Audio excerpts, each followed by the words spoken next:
Shalom, perkenalkan nama saya Sitanggang Christian Maida dengan NIM 2007749 dari Program Studi Pendidikan Teknik Bangunan, Fakultas Pendidikan Teknologi dan Kejuruan.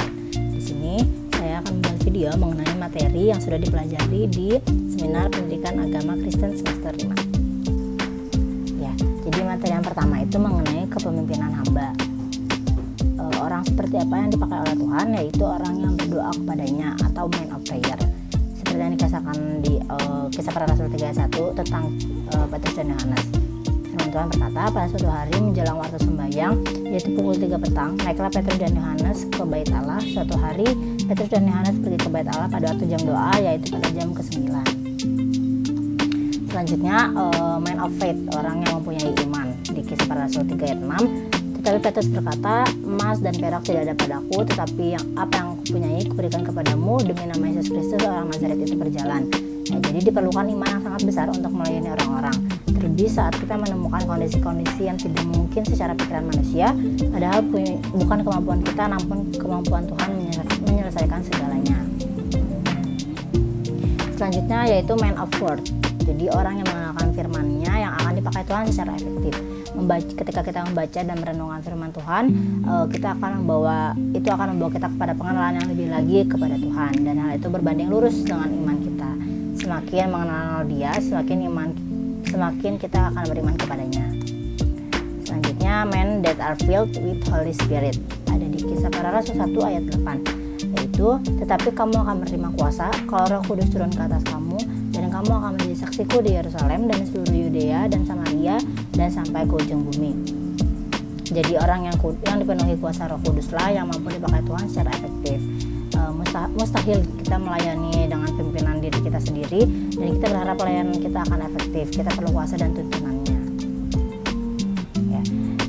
Kita bisa melihat sifat Yesus yang ditemukan dalam ajarannya, yang juga terdapat di Filipi 2, di mana Paulus berbicara tentang pikiran Kristus. Nah, ini ada poin-poin di mana sifat Kristus yang bisa kita lakukan gitu ya untuk dalam kepemimpinan. Yang pertama adalah pelayan. Ketika kita memimpin, kita harus mempunyai sifat pelayan. Dan yang kedua, kita tidak menjadi tuan atas orang lain. Meskipun kita pemimpin, tapi kita tidak menjadi tuan atas orang lain. Yang ketiga, kita harus menjadi contoh yang baik bagi anggota-anggotanya. Lalu yang keempat, kita harus rendah hati. Menjadi rendah hati, hidup jujur, bersikap jujur tentang diri kita sendiri, hidup tanpa kepura-puraan atau kemunafikan. Ya, sifat yang kelima itu kita sebagai seorang anak, yaitu seorang anak yang rendah hati, seorang anak yang tidak dapat menipu, dan anak yang tidak dapat mengancam. Jadi sama seperti merendah diri, kita sebagai pemimpin tidak lebih daripada anggota kita. Lalu poin yang ke-9 adalah tidak ada paksaan. Jadi Yesus tidak memaksa kita, Dia membiarkan kita bebas membuat pilihan yang tepat. Yang ke-10, tidak ada ambisi buta. Yesus tidak didorong oleh ambisi buta. Tujuan surgawinya hanya bisa tercapai dengan cara surgawi. Yang ke-11, Yesus membuat dirinya tanpa reputasi. Selanjutnya mengenai anjuran kedewasaan. Jadi Calvary melakukan penelitian tentang anjuran kedewasaan. Semua orang pasti tidak suka dikritik, tapi sebagai orang Kristen, dia belajar tentang kritikan. Kita harus membiarkan orang-orang dalam hidup kita berkata jujur, seperti, "Hei, nafas Anda bau." Alkitab berkata dalam Amsal 27 ayat 6, "Seorang teman akan menyakiti Anda, tetapi teman sejati adalah orang yang mencintai Anda dan mengatakan yang sebenarnya." Nah, bila kita membiarkan tujuan Allah dilakukan dalam hidup kita tidak lagi harus percaya kepada daging. Tuhan memiliki pintu terbuka untuk kita semua, dan yang harus kita lakukan adalah mempercayai Dia dan berkata, "Tuhan, saya tidak mempercayai siapapun, Aba, Bapa." Materi yang selanjutnya mengenai the right to lead, learning leadership through character and courage.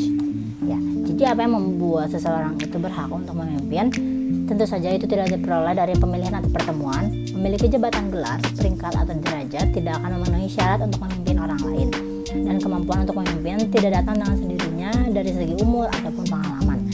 Tidak bisa dikatakan itu akan menjadi akurat bahwa tidak seorang pun berhak untuk memimpin. Cara yang benar hanya bisa diterima, dan itu membutuhkan waktu. Ya, jadi jenis pemimpin yang ingin orang ikuti yaitu kita mempersiapkan diri kita apabila kita mau memimpin yang lebih baik, bisa mengikuti langkah ini. Ya, yang pertama, kita membuang ego kita. Yang kedua, kita jadi pengikut yang baik. Lalu yang ketiga, kita bangun hubungan yang baik. Yang keempat, kita bekerja dengan unggul. Yang kelima, kita bergantung pada kedisiplinan bukan emosi. Dan yang keenam, kita membuat nilai-nilai tambahan dalam tujuan. Selanjutnya, pemimpin yang luar biasa adalah yang pertama, futuris. Jadi pemimpin ini mimpi mereka tuh lebih besar daripada kenangan. Yang kedua, lobbying, mereka yang dapat menangani semua hal. Yang ketiga, katalisator, mereka memprakarsai pergerakan yang lainnya. Yang keempat, spesialis, mereka tidak melakukan semua hal tapi melakukan satu hal dengan baik. Yang kelima, optimis, mereka percaya pada prinsip atau tujuan. Yang keenam, ekonomis, mereka menghargai semua yang dihasilkan oleh orang lain. Yang ketujuh, aktivis, mereka yang bertindak dan memberi kuasa kepada orang lain dengan tindakan mereka. Yang kedelapan, strategis, cara mereka untuk memanfaatkan sumber daya bisa digunakan untuk menjadi sukses. Selanjutnya yaitu entusias, mereka memiliki kegemaran yang menantang logika. Selanjutnya, industrialis, mereka menggulung lengan dan bekerja keras. Selanjutnya yang terakhir, finalis, mereka bekerja keras dengan ketekunan dan dedikasi agar mereka bisa menyelesaikannya dengan baik. Selanjutnya, bagaimana kita bisa menemukan visi kita? Kita bisa lihat ke dalam diri kita sendiri, lalu kita bisa melihat ke belakang kita atau ke masa lalu kita gitu. Lalu selanjutnya kita melihat sekitar kita, lalu kita melihat ke depan kita, masa depan kita kira-kira akan seperti apa. Lalu kita bisa melihat ke atas kita, yaitu kita menyerahkan diri kepada Tuhan. Lalu kita melihat sebelah kita dan sekeliling kita. Nah, selanjutnya di sini ada kisah mengenai give up to go up gitu, menyerah tapi untuk menuju yang lebih baik. Yang pertama mengenai Nuh, dia dan keluarganya orang yang tidak terjadi di zamannya. Lalu mengenai Abraham, dia pergi dari Ur Kasdim ke Kanaan sebagai pengembara dari orang yang tidak punya keturunan menjadi bapa dari banyak bangsa. Lalu mengenai Yusuf, dia dijual oleh saudaranya sendiri tapi dia menjadi penguasa tanah Mesir. Lalu mengenai Nehemia, dia mendapatkan perlawanan dan ancaman pembunuhan di Yerusalem. Lalu selanjutnya mengenai pemimpin yang mengambil resiko. Pemimpin yang mengambil resiko ini, yang pertama dia mengumpulkan informasi dengan bijak, yang kedua dia memahami resiko dan kekuatan, yang ketiga dia melakukan persiapan menyeluruh, yang keempat dia berani untuk gagal, yang kelima dia memiliki fleksibilitas, yang keenam dia mampu mengamati waktu, yang ketujuh dia membayangkan apa yang bisa didapatkan, yang kedelapan dia memahami apa yang dipertaruhkan, yang kesembilan dia tetap pada tujuannya, yang kesepuluh dia memiliki motivasi yang benar dalam memimpin, yang ke-11 dia memberikan kemenangan kepada yang dipimpin, dan yang terakhir dia berjalan lurus dengan percaya diri. Oke, selanjutnya mengenai determinasi. Apa itu determinasi? Menurut KBBI, determinasi ialah ketetapan hati dalam mencapai maksud atau tujuan. Jadi kapan seseorang pemimpin melakukan determinasi? Ketika ia melihat suatu kebenaran, lalu ketika menginginkan perubahan, lalu ketika menunjukkan keyakinan, lalu ketika ia menghadapi suatu tantangan, lalu ketika ingin belajar dan berkembang, ketika mengambil jalan yang sulit, dan ketika memimpin. Selanjutnya, bagaimana cara menjadi pemimpin yang berpengaruh? Yang pertama, memiliki integritas, lalu memelihara hubungan dengan orang lain. Yang ketiga, mempercayai orang lain, dan yang selanjutnya yaitu mendengarkan orang lain dan memahami orang lain. Selanjutnya, memperluas hubungan dengan orang lain, lalu mampu mengarahkan, membangun hubungan yang baik, memberdayakan dan menerima pengaruh dari orang lain. Materi yang selanjutnya itu mengenai how to influence people, atau bagaimana cara untuk mempengaruhi orang lain. Yang pertama, seorang membawa pengaruh harus memiliki integritas dengan orang lain. Integritas menurut KBBI adalah mutu, sifat atau keadaan yang menunjukkan kesatuan yang utuh sehingga memiliki potensi dan kemampuan yang memancarkan kewibawaan atau kejujuran. Jika kita mau melihat karakter seseorang, kita bisa lihat dari cara hidup seseorang itu. Nah, integritas dilakukan dari hal kecil yang merupakan karakter yang terus dibangun setiap harinya. Ya, keuntungan dari integritas adalah kepercayaan. Jika mau menjadi seorang yang membawa pengaruh, kembangkan hal-hal berikut ini. Yang pertama, kita harus memiliki karakter yang konsisten, lalu kita transparan, kita tepati janji dan beri contoh kerendahan hati. Ya. Selanjutnya, seorang pembawa pengaruh mengasuh orang lain. Ada beberapa hal yang harus dilakukan dalam mengasuh. Di antaranya adalah kasih, hormat, rasa aman, pengakuan, dorongan, dan ada beberapa hal yang akan didapati ketika mereka diasuh. Yang pertama, ada harga diri, rasa memiliki pandangan dan harapan. Selanjutnya, ada beberapa langkah sederhana untuk menjadi seorang pengasuh. Di antaranya yang pertama, buat mereka komitmen satu sama lain. Lalu yang kedua, percaya. Lalu yang ketiga, miliki akses dengan mereka. Yang keempat, beri kesempatan. Yang kelima, angkat mereka ke tingkat yang lebih tinggi. Yang selanjutnya yaitu seorang membawa pengaruh dalam iman orang lain. Ya, fakta mengenai iman dalam diri kita. Yang pertama, banyak orang sulit percaya pada dirinya sendiri. Yang kedua, banyak orang merasa terisolasi dengan tidak adanya orang-orang yang mempercayai pemikirannya. Yang ketiga, seseorang memiliki naluri yang bisa merasakan keyakinan dari diri seseorang. Yang keempat, seseorang memberikan imannya untuk membuat orang termotivasi untuk sukses. Di sini selanjutnya ada beberapa cara untuk membangun kepercayaan kepada orang lain. Ya, untuk percaya ini kan bahasa Inggrisnya belief. Nah, di sini ada beberapa cara dari kata belief. Yang pertama B, yaitu believe in them before they succeed. Jadi kita percaya kepada mereka gitu. Ketika walaupun mereka belum memberikan kesuksesan, tapi kita percaya gitu bahwa mereka akan memberikan keberhasilan itu. Lalu untuk yang I, yaitu emphasize their strength. Jadi kita menekankan kekuatan mereka gitu. Kita mengingatkan bahwa kamu tuh punya kekuatan ini gitu. Jadi mereka tidak tetap percaya diri. Lalu untuk yang L-nya yaitu list their past success. Jadi kita ingatkan kembali mengenai kesuksesan yang sudah diraih pada masa sebelumnya. Lalu untuk yang I, instill confidence when they fail. Nah, ketika mereka gagal, kita harus meningkatkan kepercayaan dirinya mereka. Lalu untuk yang I, experience some wins together. Nah, ketika mereka sudah memiliki kemenangan itu, kita rayakan bersama-sama gitu agar tetap percaya diri. Lalu untuk yang V, visualize their future success. Nah, ketika mereka sudah sukses sekali, kita tetap memberikan visualisasi kemenangan selanjutnya gitu. Yang terakhir I, expect a new level of living. Jadi kita menggambarkan bagaimana kehidupan selanjutnya gitu ketika mereka dapat sukses selalu. Pelajaran selanjutnya yaitu mengenai seseorang membawa pengaruh dengan mendengarkan orang lain. Ya, jadi manfaat yang diperoleh dari kita mendengarkan adalah yang pertama, mendengarkan akan membuat lawan bicara kita lebih respect. Yang kedua, mendengarkan membangun hubungan yang baik. Lalu yang ketiga, dengan mendengarkan kita dapat memperluas pengetahuan kita. Yang selanjutnya, dengan mendengarkan membantu kita mengembangkan ide atau gagasan-gagasan kita. Selanjutnya, mendengarkan akan membangun persahabatan bahkan kekeluargaan. Nah, yang terakhir, mendengarkan ialah tindakan yang baik untuk membantu orang lain dan diri kita sendiri. Oke, tapi ada hambatan dalam hal mendengarkan. Yang pertama, kita terlalu banyak bicara, dan yang kedua, kita terlalu fokus atau kehilangan fokus. Yang ketiga, kondisi mental kita tidak stabil atau sulit konsentrasi. Yang keempat, stereotip. Lalu yang kelima, membawa masalah pribadi, dan yang terakhir, mementingkan diri sendiri. Ya, selanjutnya di sini ada beberapa cara yang bisa membangun kita untuk menjadi pendengar yang baik. Yang pertama, kita memberi perhatian penuh pada diri kita sendiri untuk fokus bisa berinteraksi pada lawan bicara kita. Yang kedua, kita periksa motif berbicara untuk dapat merespon lawan bicara kita. Yang ketiga, kita temukan makna dan pengertian dalam apa yang sedang dibicarakan. Yang terakhir, kita masukkan perkataan lawan bicara kepada konteks yang sedang dibicarakan. Selanjutnya, orang yang mempengaruhi memahami orang lain. Yang pertama, mengapa orang gagal memahami orang lain? Yang pertama, karena adanya ketakutan, keegoisan, kegagalan untuk menghargai perbedaan, kegagalan untuk mengakui keseragaman. Nah, di sini ada beberapa hal yang perlu kita pahami tentang orang lain. Yang pertama, setiap orang ingin menjadi seseorang. Kedua, orang tidak peduli seberapa banyak kamu tahu sampai ia tahu seberapa banyak kamu peduli. Yang ketiga, setiap orang membutuhkan seseorang. Yang keempat, semua orang bisa menjadi seseorang ketika seseorang mengerti dan percaya kepadanya. Setiap orang yang menolong, seseorang mempengaruhi banyak orang lain. Selanjutnya, seseorang yang mempengaruhi akan memperbesar orang lain. Nah, pertama ini ada pengertian dari mentoring.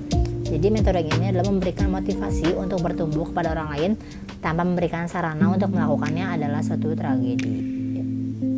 Lalu selanjutnya ketika kita bisa memperbesar orang lain itu akan menjadi sebuah investasi. Yang ketiga, jadikan diri kita sebagai pembesar. Yang terakhir, berhati-hatilah memilih orang untuk diperbesar. Selanjutnya ada beberapa petunjuk yang dapat kita lakukan untuk memaksimalkan proses membesarkan orang lain. Yang pertama, kita melihat potensi mereka. Lalu yang kedua, membuat visi untuk masa depan mereka.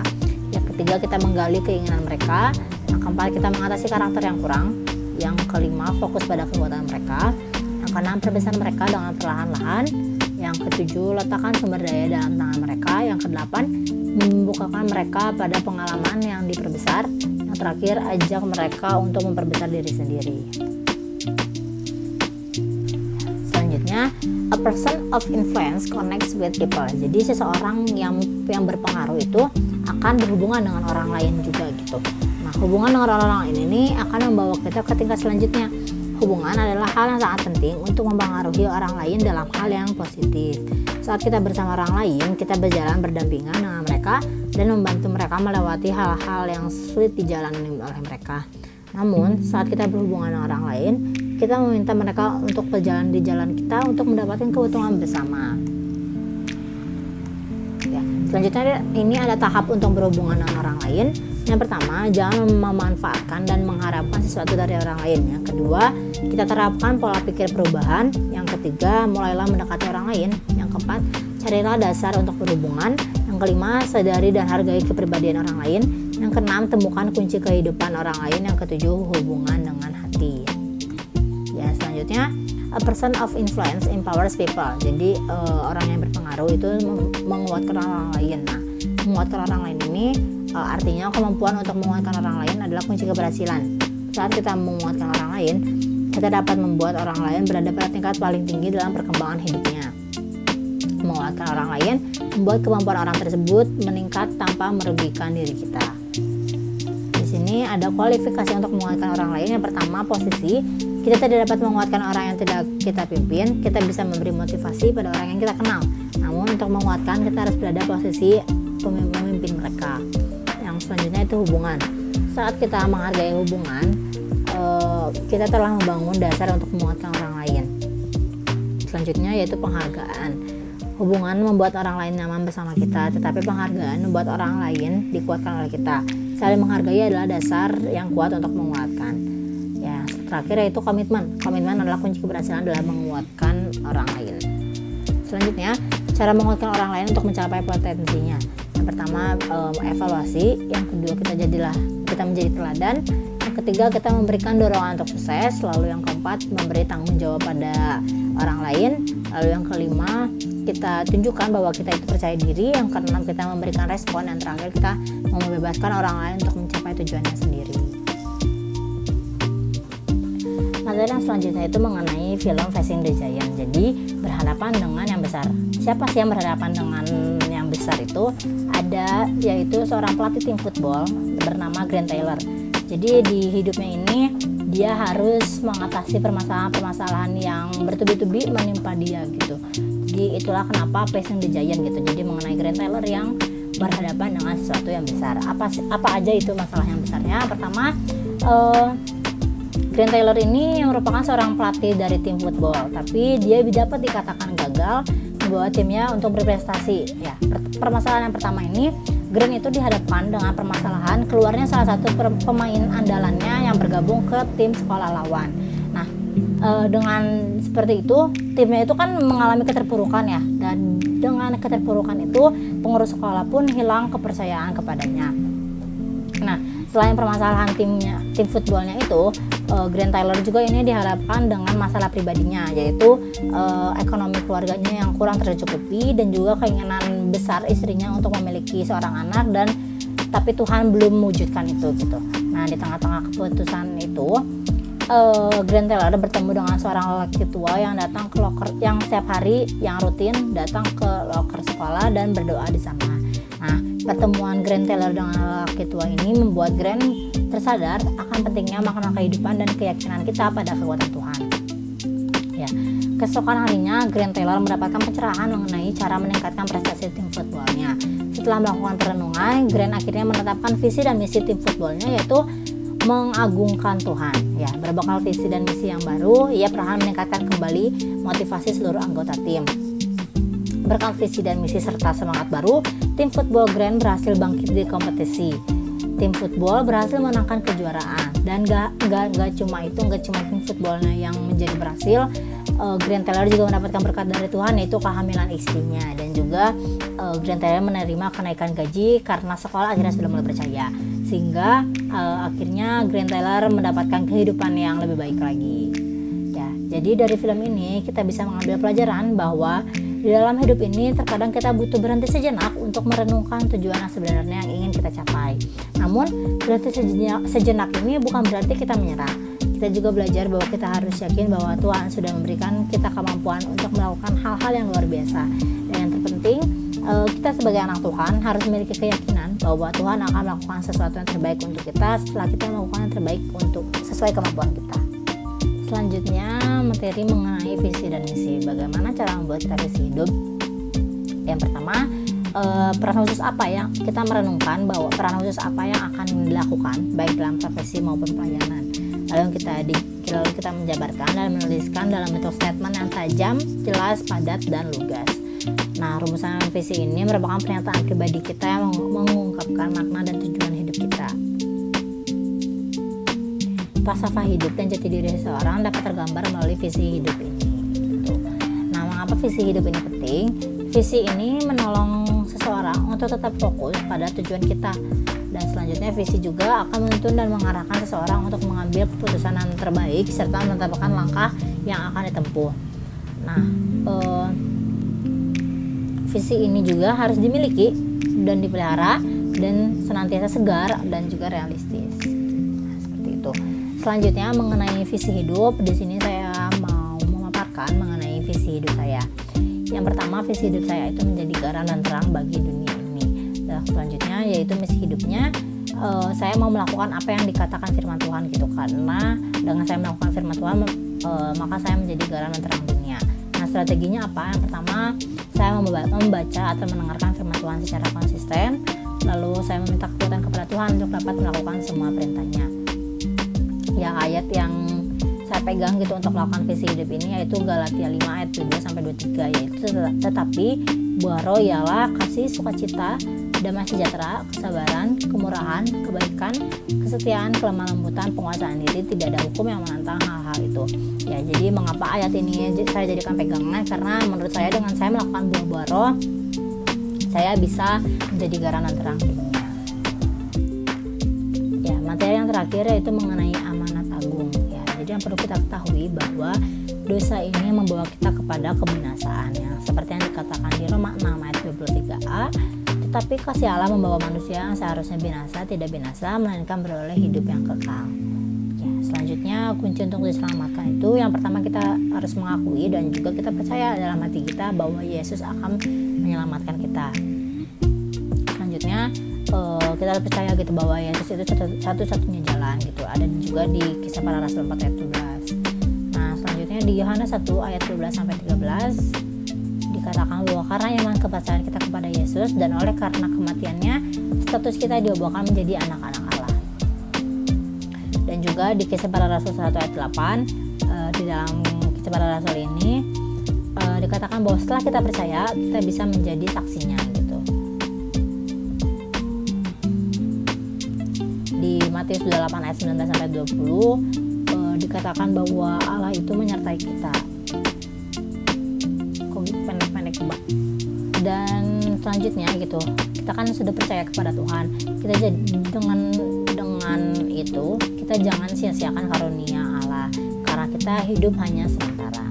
Nah, selanjutnya di sini ada teladan tokoh yang bisa kita tiru gitu ya. Yang pertama Paulus, yaitu perjalanan yang luar biasa dalam misinya memberitakan kebenaran Injil. Selanjutnya ada David Livingstone, dia memiliki hubungan yang erat dengan Yesus. Ada juga mengenai R.A. Jeffrey dan juga Norman Sen gitu. Nah, tindakan kita yang benar itu yaitu kita menjadi garam dan terang dunia melalui setiap talenta kita dan karunia yang telah diberikan kepada kita. Nilai-nilai dan prinsip orang Kristen di lingkungan kerja, kita harus berintegritas, kita harus bertanggung jawab, kita transparan, kita melayani dan kita merendahkan hati kita.